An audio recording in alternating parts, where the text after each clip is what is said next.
Hyderabad Koti SBI ATM దగ్గర కాల్పుల కేసును ఛేదించారు టాస్క్ ఫోర్స్ పోలీసులు. నిందితులిద్దరిని యూపీలో పట్టుకున్నారు.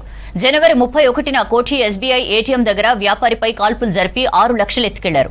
నిందితుల కోసం ఇతర రాష్ట్రాల్లో గాలింపు చేపట్టిన టాస్క్ ఫోర్స్ పోలీసులు వారిని పట్టుకున్నారు. నిందితుల నుంచి వెపన్స్ రికవరీ చేశారు. నిందితులను హైదరాబాద్ కు తీసుకొచ్చేందుకు చర్యలు చేపట్టారు పోలీసులు. సుల్తాన్ బజార్ పిఎస్ లిమిట్లో జరిగిన 31 జనవరి మార్నింగ్ రోజు ఈ రాబరీ ఇన్సిడెంట్లో ఫైరింగ్ చేసి 6 lakhs రూపీస్ స్టోలన్ చేశారు. ఈ కేసులో ఈరోజు మన క్రెడిబుల్ ఇన్ఫర్మేషన్ పైన 2 అక్యూజ్కి చంద్రయానగుట్ట లిమిట్లో అప్రెండ్ చేయడం జరిగింది. ఈ అక్యూజ్ పర్సన్ పేరు Furkhan Ahmad, 36 years old, Pahansu, Saharanpur district of Uttar Pradesh. And second accused Mohammad Tayyab Tyagi, 30 years, అది షాహీన్ నగర్, ముజఫర్ డిస్టిక్, యూపీ నుంచి. ఇద్దరు అక్యూజ్ కూడా యూపీ నుంచి ఉన్నారు. ఇంకా ఈ కేసులో 5 అక్యూజ్ ఇన్వాల్వ్మెంట్ ఉంది. సో అందరూ టోటల్ 7 person ఇన్వాల్వ్ అయ్యి ఇది రాబరీ కేసు చేయడం జరిగింది. ఈ అక్యూజ్ నుంచి ఒకటి country made pistol, 35 live rounds, తర్వాత 2 magazines, net cash 2,38,000 and 2 mobile phones seize చేయడం జరిగింది.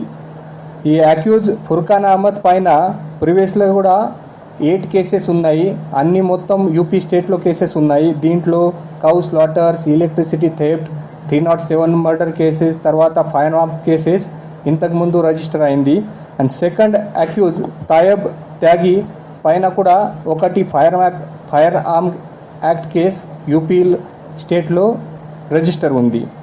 ఈ మొత్తం 31 జరిగిన ఇన్సిడెంట్ అంటే ఈ మొహమ్మద్ తయ్యబ్ త్యాగి ఇక్కడ హైదరాబాద్లో ఫిబ్రవరి 2024 నుంచి ఇక్కడ ఓలా క్యాబ్ డ్రైవర్గా పని చేస్తున్నారు. సో రెగ్యులర్గా మార్నింగ్ టైంలో డ్రైవింగ్ చేసే టైంలో వాళ్ళ అబ్జర్వేషన్ అంటే మార్నింగ్ టైంలో ఏటీఎంలో ఎవరు వస్తారు, క్యాష్ డిపాజిట్ చేయడానికి ఇక్కడ నుంచి వస్తారు, ఏ టైంలో వస్తారు, ఈ అన్ని మొత్తం వాళ్ళు ఇన్ఫర్మేషన్ కలెక్ట్ చేశారు.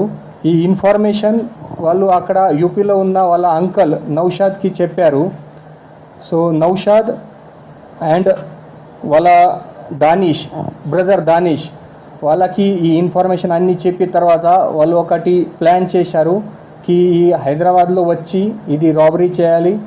ఈ అందరు మొత్తం ఒక ప్లానింగ్ చేసి ఇక్కడ హైదరాబాద్లో రావడం జరిగింది. హైదరాబాద్లో వచ్చిన తర్వాత వాళ్ళు 2-3 days ఈ ఆఫెన్స్ ముందు కూడా ఇక్కడ లోకల్గా అబ్జర్వేషన్ చేశారు. అండ్ 31st డే రోజు ఈ ఆబీద్ అండ్ మొహమ్మద్ తయ్యబ్ త్యాగి ఇద్దరు నాంపల్లి రైల్వే స్టేషన్ దగ్గరికి ఎవరు పర్సన్ విక్టిమ్ వస్తారు అది అబ్జర్వేషన్లో ఉన్నారు. అండ్ తర్వాత ఇది Furqan Ahmed and absconding accused Faheem ఇద్దరు అక్కడ ఏటీఎం కోటి దగ్గరికి ఉన్నారు. సో ఇన్ఫర్మేషన్ వచ్చిన తర్వాత ఏటీఎంలో విక్టిమ్ వచ్చిన తర్వాత ఇది ఫుర్ఖాన్ అండ్ ఫహీమ్ అహ్మద్ ఇద్దరు వాళ్ళకి ఈ లోకల్ కంట్రీ మేడ్ పిస్టల్తో థ్రెటన్ చేసి వాళ్ళ దగ్గరికి ఉన్న 6 lakhs రూపీస్ క్యాష్ స్టోలన్ చేశారు. అక్కడ నుంచి వాళ్ళ విక్టిమ్ బైక్ తీసుకొని అందరూ మళ్ళీ చంద్రయానగుట్ట లిమిట్లో పోయారు. అక్కడ నుంచి వాళ్ళు సెపరేట్గా డిస్పర్స్ అయ్యారు.